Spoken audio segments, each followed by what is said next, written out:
we'll get going. All right, guys. So today what we're going to be doing is basically we're going to figure out why the heck you're alive. Like, not really what the meaning of life is, because we obviously know it's attending Mr. Hayden's classes. That is the meaning of life. But no, the real meaning of, like, what are you made up of? So example, I have a question for y'all in the room and the people on the internet. What are you made of? What are you made of? In matter. Okay. Cells. Smaller than cells. I'm glad that atoms turned out to be a completely different type of word. Atoms. Isn't it right? It's atoms, yeah. It's cool. We just don't pronunciate. Like, I don't say tomato. I say tomato. Whatever. All right, so what are we made of? Seriously, we're atoms. I'll go with atoms. What atoms are we made up of? Bunch of them. Which ones? A bunch of them.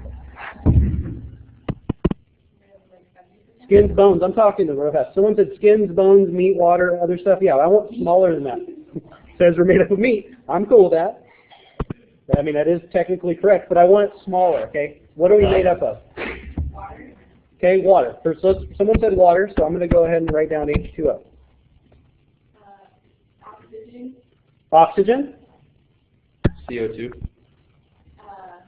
Hydrogen. Hydrogen? Okay. Nitrogen. Nitrogen. Like that, everything's pronunciated completely like different. All right, nitrogen. By the way, the reason why I put hydrogen over there and put like O and put the O is because water gives us the hydrogen and water also gives us the oxygen. So it gives us both. So that's really kind of cool. Is that a D or no? That is an O for the people who don't know what O's look like. Whatever. No. The people don't know how to write, apparently. All right, what else are we made up of? So we have hydrogen, oxygen. Is there anyone else in the room that is not as smart as her? Because apparently she's right. Wah, wah. All right, so we also have carbon. So what we're talking about here is, what we're made of. And so what we're going to learn today is these biogeochemical cycles. And again, this is what's interesting and people don't realize is that the carbon that you're made of didn't just appear. There's like a rule on this planet that nothing can just be made out of nothing. And also things can't just be destroyed. So those are both very important concepts. Because, example, did you guys eat this morning? Yeah. Okay, what did you eat? Mini waffles. Cheesesteak. You had a cheesesteak. Okay. Yeah, for breakfast. What? You don't do that? It's our rule. All right, so cheesesteak. So example. Cheesesteak, what is it really? Cow. It's cow cheese. It's pieces of meat of cow that's cooked. That's what it is. Bread is wheat and all that stuff. But all of those components are actually just a whole bunch of different types of molecules of carbon, nitrogen, phosphorus, by the way, is another one. That'll be the one I'll come up with because that's like an important one that no one really talks about. So that's what you're made up of. So you literally, when you ate that, your body took it in, and your body right now is literally ripping it apart and breaking it down into these categories. Apparently I'm having the same problem today with pronunciation. And what it's going to do is use it inside your body. See, example, like I have a kid right now, well, I have a 2.5 or 2-year-old, and I also have another kid on the way, so my wife's pregnant. And what's really crazy to me is that the kid started as a one cell. No. I'll take the time off. No, she's she had our kids right now, so it'll kind of be beneficial for that. But no, I think the kid is one cell. One cell. I mean, right now I have hundreds of cells flying into the air towards these people. Hundreds. Here's just one cell. Yeah, now there's the thing that, how did he go from one cell and now he's 12 ounces? He's small. Yes, but how did he grow from that? I mean, think about it. He was one cell. Yeah, her body, her nutrition. What the baby did and what she did is she took phosphorus, carbon, hydrogen, nitrogen, oxygen, rearranged them into stuff that your body can use, and your body grows from that. Even now, you guys are still growing. I didn't want to have that conversation, but we really didn't start eating that. Would we end up shrinking too, or would we still be growing even? What happens when you don't eat? Well, I'm talking about like when we get older. Well, when you get older, everything compresses, and typically people lose a few inches So of height. that kind of shrinking or growing? Now, in general, you're still growing, technically, because, example, like in your body right now, you have blood, right? No. Even though it's cold, it's still blood. I'm joking. Oh, I You just got it finally. 5 minutes later, she's like, oh, there's cold blood in there, buddy. So you have blood inside your body. But believe it or not, your blood actually is bad. It goes bad eventually, just like tires. They literally are tires rolling through your system. And every about a month or so, they need to be replenished. That's what your bone marrow does. Inside your pelvic area, inside the bone itself, there's this like gel, like almost like looks like jelly. And that jelly makes new blood all the time. That is growing still. Even though you're not growing as a person maybe anymore, your body is still replenishing and growing on the inside to get stuff and that's the reason why you eat. That's why you get to a certain level you need to eat. You need energy and you need to keep replenishing all these nutrients. So what we're going to learn today is, where do we get all these bad boys from? We're exactly doing, because I'll be honest with you, last class didn't do a very good job of knowing exactly where this stuff comes from. They just didn't get it. And I want to make sure you guys do. Okay, so the essential question for the people on the internet, as well as people in class to make sure that they pay attention to, is you're going to pick 2 of these biochemical cycles that we're going to go over. You're going to define them and what they are. And then you're also going to discuss how they can interact with each other or how they work together in the same environment.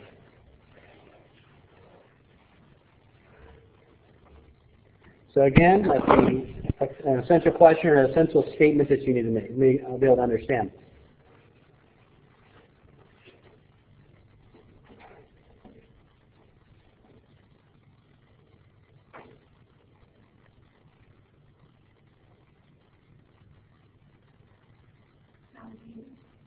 I know, someone pointed that out. Leave me alone, there's the tea.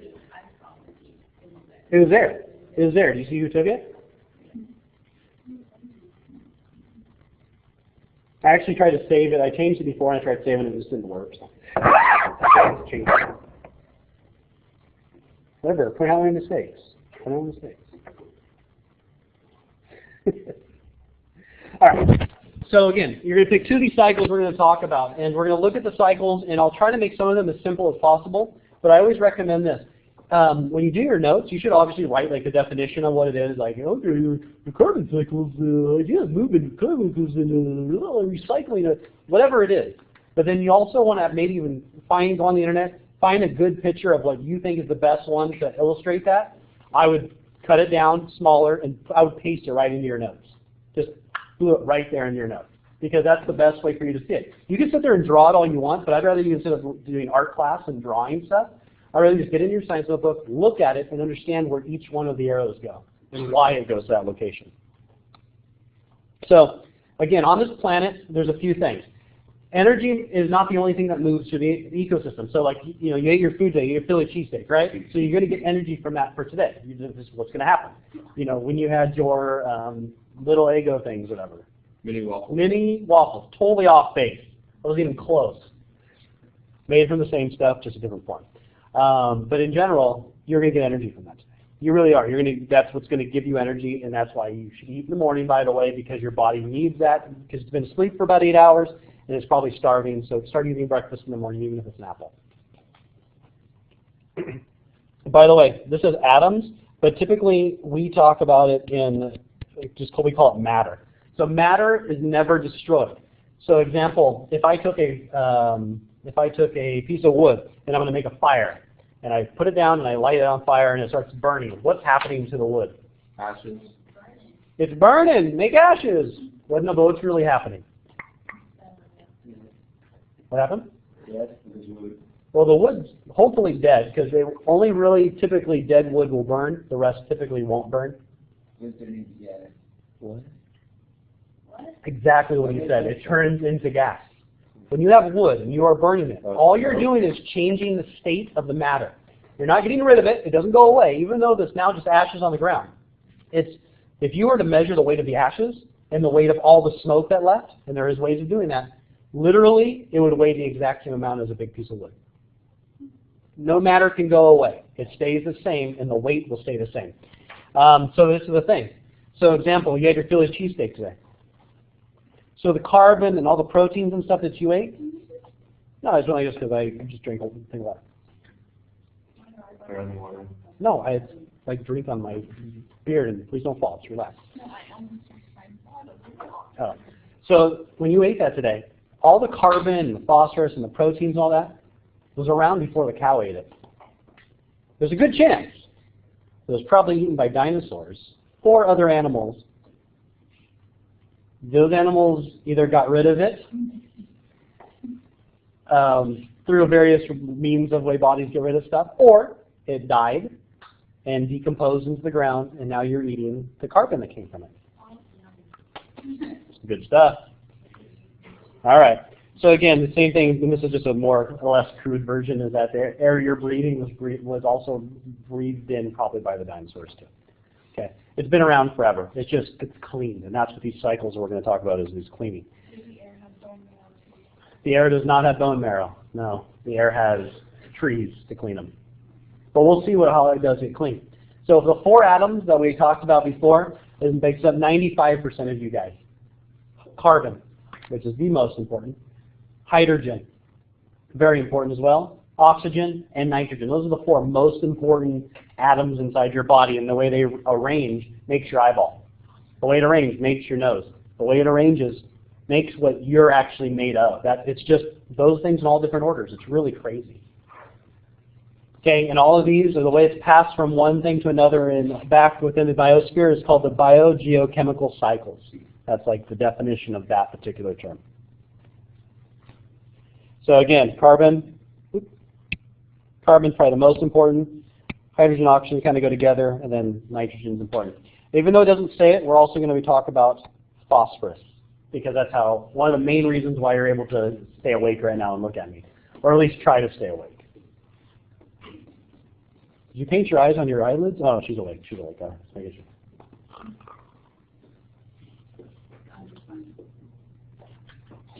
I'm glad that you talked to him about me being funny. Uh-oh. All right, so let's keep going. All right, so by the way, we're going to talk about the water cycle first. If you want to, you can call it the hydrologic cycle. I'll be honest with you, I've never called it that before in my life, but that is a way some of the books will categorize that based on some other person defining that. If you just want to call it the water cycle, that's fine, or the hydro cycle, that's fine. Anything you know, as long as you know the word hydro means water, you're good. You know it's that cycle, okay? So we're talking about clouds, evaporation, waterfall, all these different parts go into this cycle. So why is that important? Well, what the heck? I don't know if you guys realize that like 70% of your body is water. It's one of the reasons why people, like when they try to lose weight, like you know boxers, you guys ever seen boxers? Well, if they have to make weight, they'll lose like 20 pounds. They'll just like lose 20 pounds in like 2 days. And it's not very healthy, by the way. But they can do that because your body, they basically sweat it all out and not eat, and they come in all like, okay, I'm going to make weight. And as soon as they make weight, like literally, they're like as soon as they say you're good, they get off and they start drinking protein, start eating, and getting all that energy and all that nutrition back because it's just going to make weight. And one of the things is water. Again, 70% of your body or so is water. The oxygen and the hydrogen are found in all the building blocks of your cells. So it's not just water itself, like holding up space. It's water being broken down and you're using that. Hydrogen, oxygen, that's water. You know that because we get confused. And we use that process through photosynthesis. Now, up on the board, I have a thing of photosynthesis. And basically, you take your oxygen, or you take your hydrogen, you add your carbon dioxide. Plants go, yay, us in sunlight, we all hang out with each other. And then you get your carbon, your carbohydrate, and your oxygen, which we'll see in a second why that's important. Come on, you can do it. There you go. Okay, just so you know, you don't really know this, but water, it's a solvent, so a lot of chemicals are inside of it, and they can break down because of that. Not a big deal. So, water cycle. The 2 main ones, guys, is evaporation and condensation. Evaporation comes out, basically it's the sweat from the water. It sweats off into the air. Condensation is when all the water in the air starts to come together. It's like, say I had a really cold glass on my desk, And there's water in the air. Even right now, there's water in the air floating around. You don't see it, but it's there. And the way to prove that is you can just take a cold thing of water and set it down, and eventually it will change the dew point and around it, and the water will actually get attracted to this and be wet on the outside of my cup or my glass or whatever. And that's what condensation is. That's what clouds do. It's exactly what clouds do, and eventually they sweat or they cry. Remember, rain is crying clouds because they're sad. Because they're so far away from us. And we're They have also- separation anxiety and they cry. Alright, so next one, guys, instead of evaporation, it's this thing called transpiration. It's basically plants sweating. Okay, plants sweating. If people don't realize that in the rainforest, believe it or not, the rainforest is in the middle of a continent. It's not next to an ocean. The way there's a rainforest and the why there's a rainforest is because all the plants sweat out all of the moisture and then it rains again. They sweat, it rains. They sweat, it rains. They sweat, it rains continuously over and over and over and over. That's awesome. Yeah. I wish I could just sweat and just create a rain cloud above me. That'd be awesome. Like Olaf, but it's snow. Yeah, exactly. I have no idea what that is, but cool. I have not seen Frozen. Did you see Olaf? Yeah. I have not seen Frozen. Gosh, I just got a look from the classmates like they didn't know either. They Wait, all beat me up at once or just let it go. Young child that's He's 2. He's a boy. He's seen Muppet Babies and he's starting to get introduced into Ninja Turtles. let it go. Just let it go.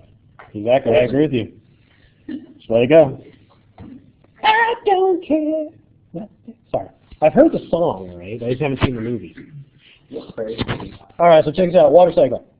All right, so pretty straightforward. Hopefully you guys know this. You probably only learned it in like 4th grade or something, so it's really hard stuff to learn.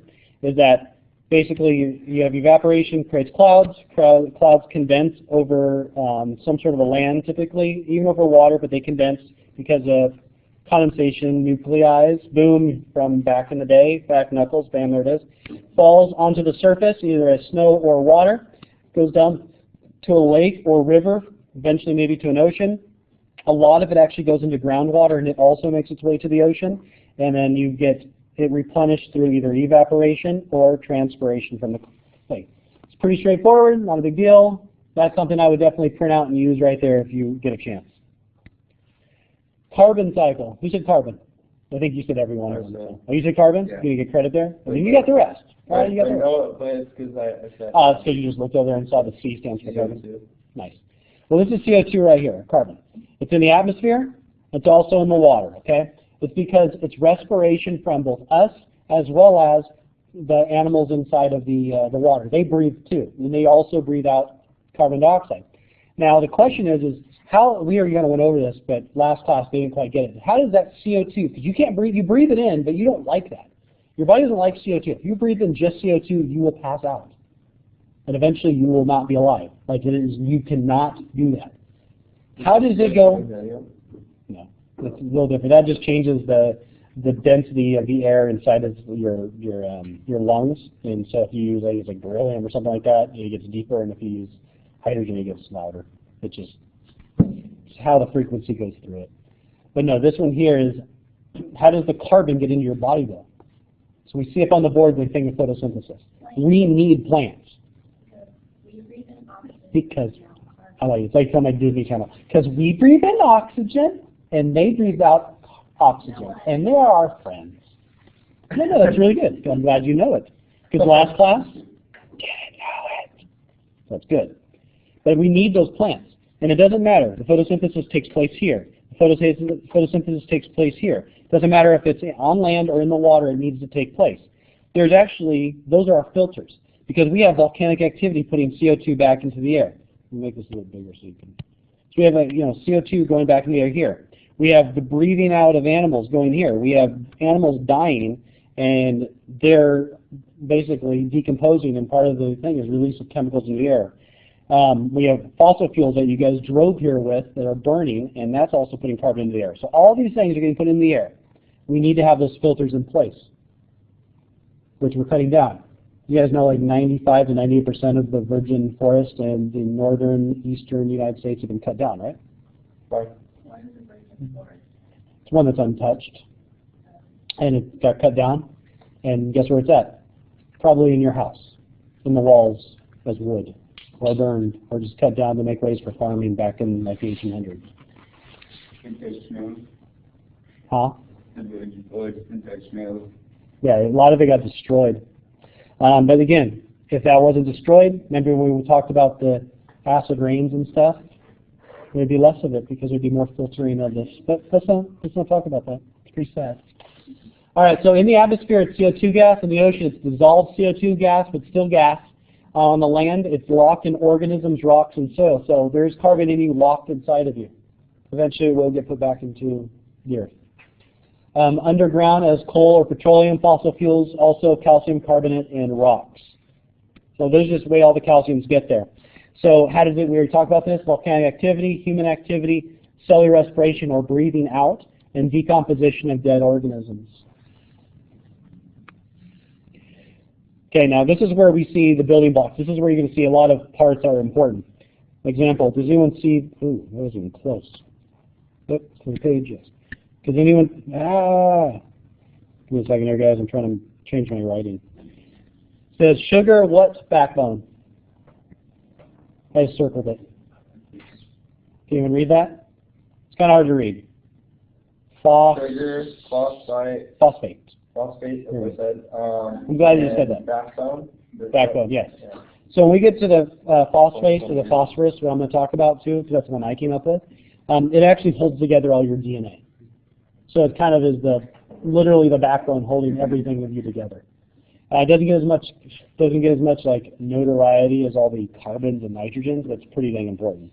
Now this right here is your amino acid groups. So look at hydrogen from water, nitrogen, carbons holding the whole thing together.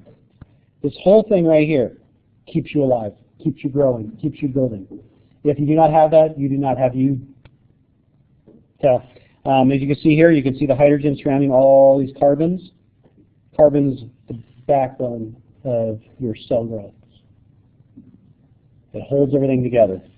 So it's kind of cool to eat stuff because people don't realize that you actually need that carbon that you're taking from animals, like eating their flesh, and also eating and all those. You're getting that carbon. Okay, it's important stuff here, guys. All right, just so you know, glucose is a byproduct of photosynthesis. And glucose, if I remember correctly,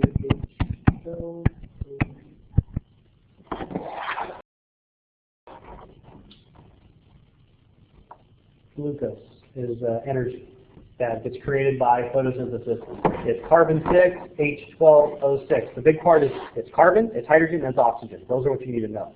In bio, you'll be breaking down where the carbon comes from, breaking down where the hydrogen comes from, and breaking down where the O6 comes from. You actually break those down in the computer like lightning does. It's really fun stuff. Pretty good. Pretty easy stuff then, right? Okay, nitrogen. You know nitrogen? Sure. We'll go, yeah. Just totally got credit. Daily that. So, yeah, it was me? What? All right, so nitrogen. This is the hardest part of nitrogen. In this Earth, right now, you're breathing in oxygen. You're breathing in nitrogen. Actually, let's jump ahead and I'll jump back. 79% of the atmosphere itself is actually nitrogen. So 79%, almost 80% of the air in this room is nitrogen. But you can't use that nitrogen. It goes in your lungs, it comes out, but you don't use it. It doesn't go in your body, and you don't actually use it in your body. What you need, and this is, I guess, the hardest part to learn, is special bacteria that do things called nitrogen fixation. Okay, lightning does some fixation and all this, but really bacteria does this fixation inside the ground. They turn it into ammonia. And ammonia is the plant, and you eat the plant and you get your nitrogen that way. You can't breathe it in. Huh? It's a cleaner, yeah, but it's pure ammonia. They use it in the organic form of ammonia, and you can eat it. Just like, but, yeah, you don't drink ammonia. But you can get it. You can get it, yeah.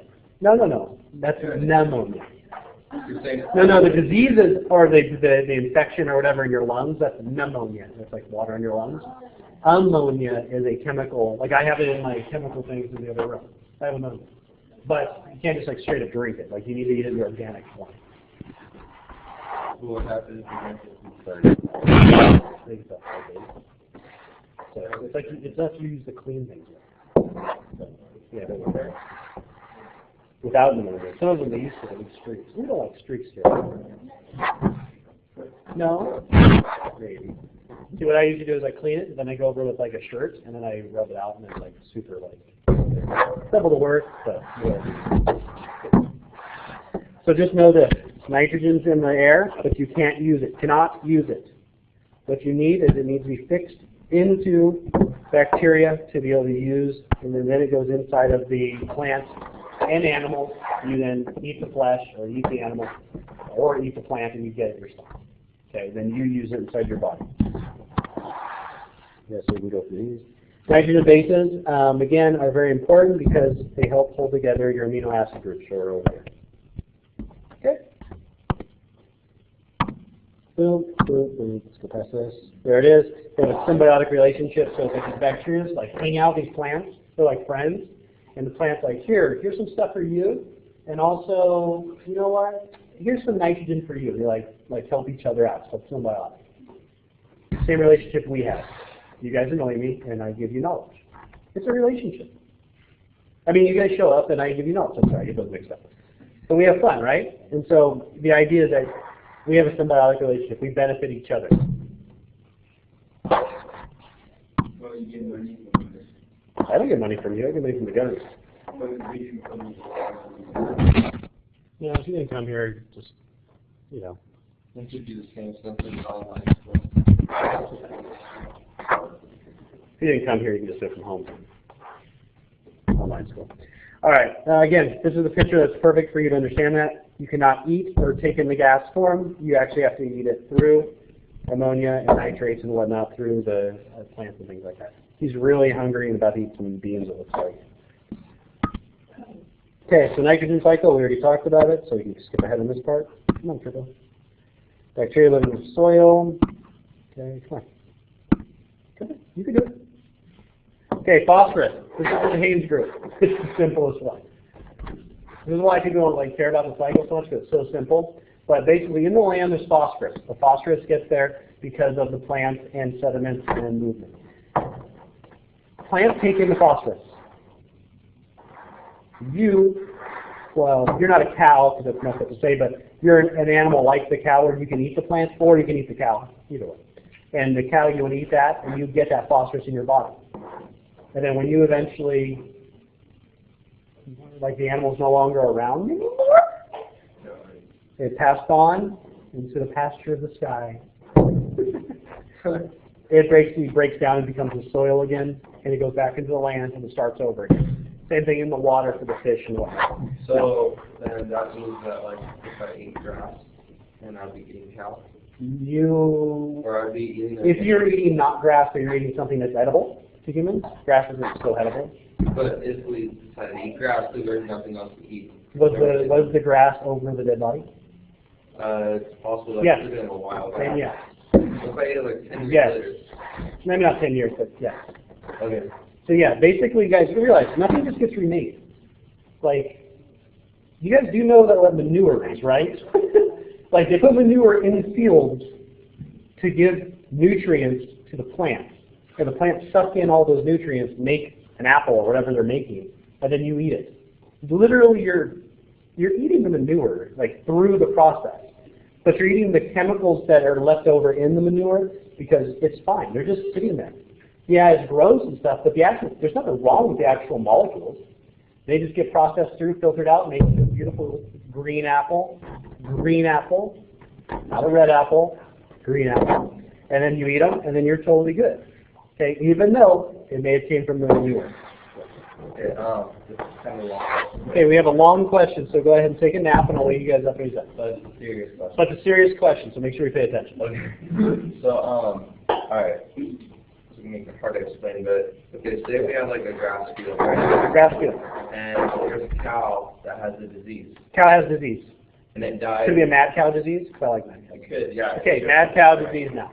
So it's dead. It's Dead. laying on the ground. Laying on the ground. Its disease is spreading. No? But there's a disease. Okay, it doesn't have to be mad cow disease, but it does have a very serious disease. Okay. And it's laying on the ground, Got it. and the disease is being spread Got it. around the grass. Got it. And then A while after that, when Charles not Years after? Like a long time ago. Okay, go not, not a very, very long time after, Got it. but a while after, Okay. the cow's not there, and someone decides to plant a tree exactly in that spot. Got it? And the tree grows, Got it. and there's apples. Is the apple disease? Would there be a disease in the apples? Could there be disease in seeds if that happened? If someone like dug into the ground and planted seeds? No, it's a good question actually, because he's saying, basically it's like, can the tree, could be me. No, it's a really good question, and it wasn't that long. It's It, going to be longer, but I kind of dumped it down. no, that's good, because that makes me understand it. I can understand dumb things. So, check this out. What is a disease? Is the first question. Okay, a disease is infection, but what is it? A disease, Virus kind of thing? it can be a virus. Okay, first of all, say virus, because there's typically, it's either viral or bacterial. Okay, so if you're viral or bacterial. Bacteria eventually, they'll die. Even if they're sitting there decomposing, I mean, eventually bacteria will go against bacteria, and then they're not eating a host, which is the you. They're not there. By the way, viruses are not alive.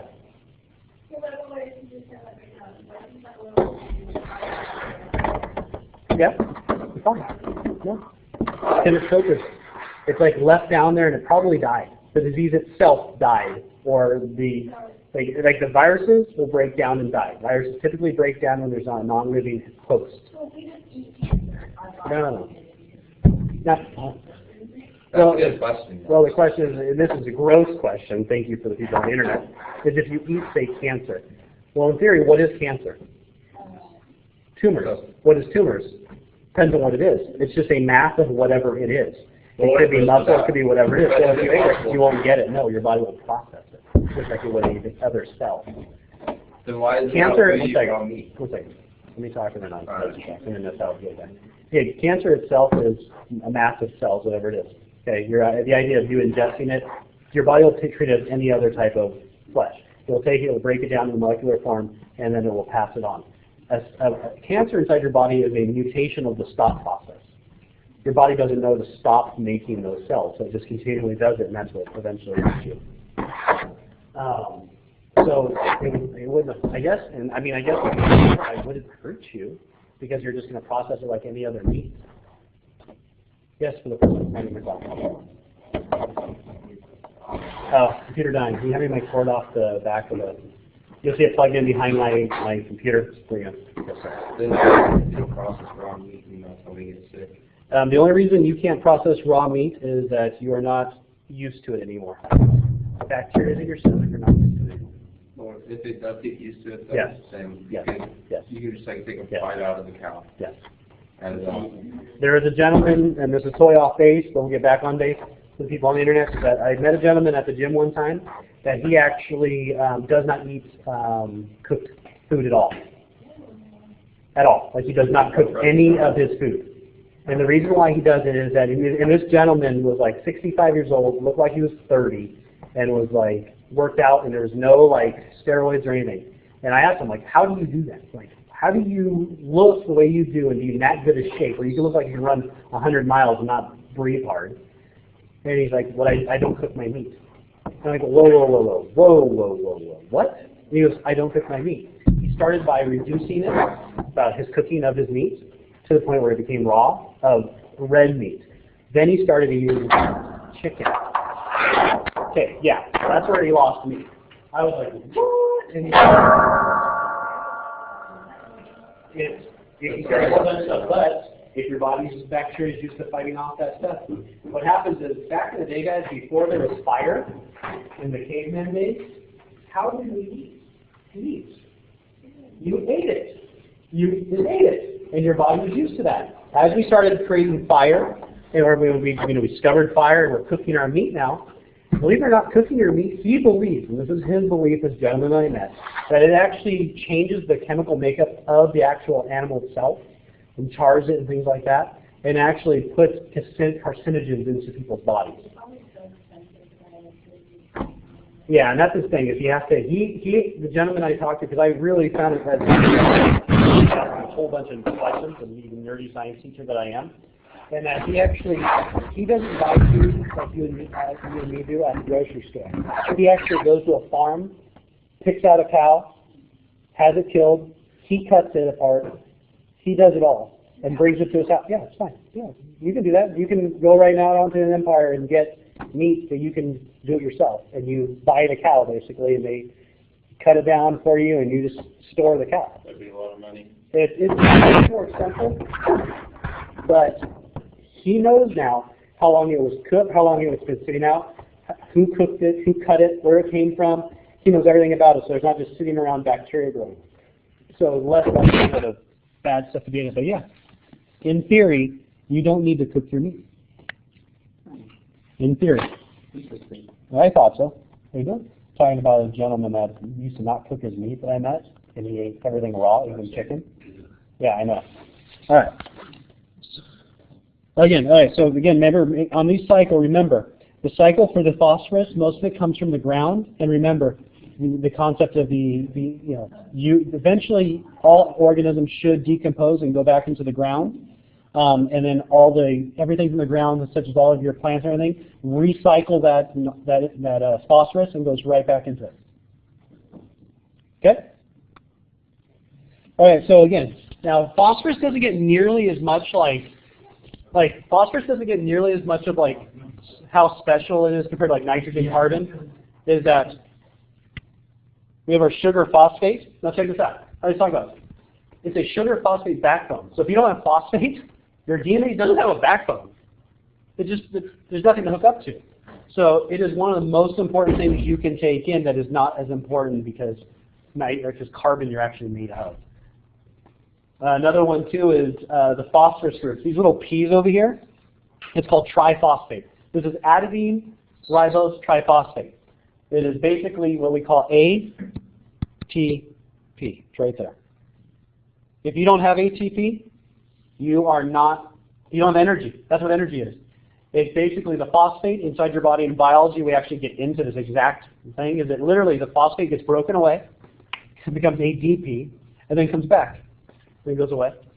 It comes back. It goes away. And in that continuous moving of back and forth, is like a cycle that keeps your body moving. If you do not have that, if you don't have phosphate, no bueno. No good for people who don't speak Spanish. So make sure I disseminate that out correctly. Okay, so that's important. Okay, does anyone have any questions on the internet as well as in person? If you do not have any questions on the internet, go ahead and take some of those, go ahead and take the essential question, drop it in the Dropbox. Make sure, again, you define two of them and talk about how two of them can kind of interact together. Example, maybe a water cycle moves water around for phosphorus and throw that out there. To talk about how that works. Go ahead and have a good rest of your day. I'm going to stop the recording, and we're going to have a discussion in class.